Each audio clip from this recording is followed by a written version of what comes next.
大家好，肝臟係我哋消化系統裏邊其中一個最重要嘅器官。咁今日等大家嚟了解一下肝癌喺呢個最重要嘅器官裏邊嘅治療策略係點樣去安排。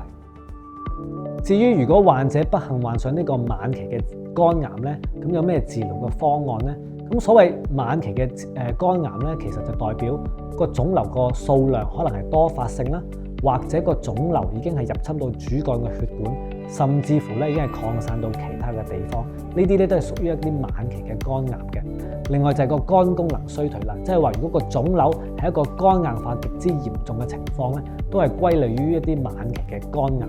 咁要知道咧，喺晚期嘅肝癌咧，個治療嘅選擇咧就會比較大咁樣縮細㗎。咁首先咧，手術切除或者肝移植咧就未必咧可以做得到㗎啦。咁而家咧一般嘅建議咧都係會用一啲藥物嘅治療嘅。咁傳統上咧，我哋咧就會用一啲單一嘅藥物治療，包括咧標靶藥啦，或者係一個免疫嘅治療。咁標靶藥一般嚟講咧都係啲口服嘅藥物，咁患者咧基本上咧可以留在家中咧繼續呢個治療嘅方案嘅。而呢個免疫治療咧一般都係要呢個靜脈注射。咁亦都咧係需要咧病人咧去到醫院或者診所嗰度。咁一般咧做完呢個注射之後咧，就係可以咧係返屋企。咁所以好多時候咧都可以喺啲日間中心嗰度進行嘅。咁但係咧，我哋知道單一個治療方案咧，其實個效果咧都唔係話十分之理想嘅。咁所以最新嘅研究方案咧，而家咧最流行咧就係用一啲叫組合式嘅治療，即係包括咧呢個標靶藥結合埋咧一個免疫嘅治療。咁至於係用乜嘢標靶藥去結合或者任何或者其他嘅免疫治療咧，咁呢個咧就好視乎咧當時咧嗰個患者嘅情況同埋嗰個醫生對嗰個藥物嘅熟悉嘅程度。咁最理想咧都係要同翻你自己個醫生咧係商討翻一個最適合嘅策略㗎。咁我哋個會咧本身嘅宗旨都係幫助同路人咧，尤其一啲需要做肝臟移植咧，或者一啲嚴重肝病啦，包括係肝癌嘅病人咧。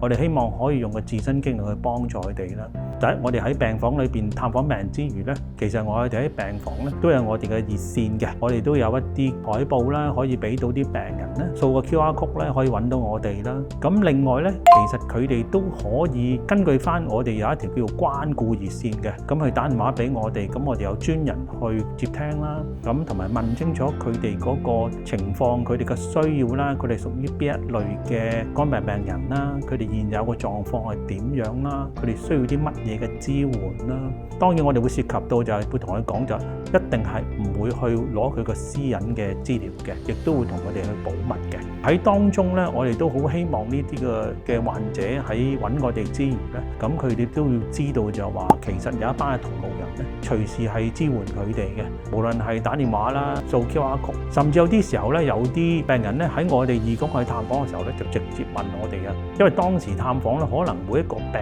人，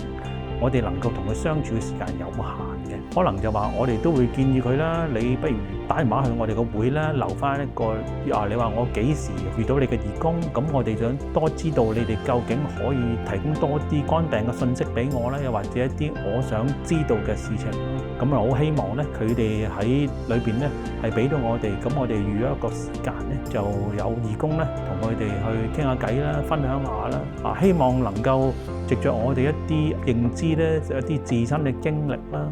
因為我哋就唔可以話去 share 一啲好專業嘅肝臟知識俾佢哋嘅，因為嗰啲係醫護人員嘅責任。咁但係我哋至少能夠分擔一啲咧，我哋嘅病人嘅經歷啦，譬如究竟你肝臟移植之前你要準備啲乜嘢啦？唔係淨係你要準備喎，你本身嘅家人都要準備。譬如你隨時要入院嘅喎，你隨時要等電話喎。你離開醫院之後咧，如果有個肝臟俾你，新肝臟俾你換嘅話咧，你係即刻2個鐘頭之內要入院嘅喎。咁又例如有啲肝癌病人都會問我哋，哇！我哋而家有一啲嘅治療方案喎，咁我哋想攞多少少意見咧？咁其實我哋都會建議佢嘅。去俾一啲嘅意見佢，或者去睇下有冇辦法有一啲醫生嘅或者其他嘅專家咧可以幫下佢啦。仲有一個途徑嘅，就係當我哋定期舉辦一啲醫生講座嘅時候咧，我哋就邀請呢啲求助者過嚟啦。咁喺 Q&A 嘅時間咧，就同我哋嘅講者啦，因為我哋講者一定係呢方面嘅專家嚟嘅，即場解答翻佢哋疑問啦，希望可以去令到佢哋咧係多啲了解到佢嘅狀況，同埋係真係醫生係俾到一啲專業嘅意見佢哋啦。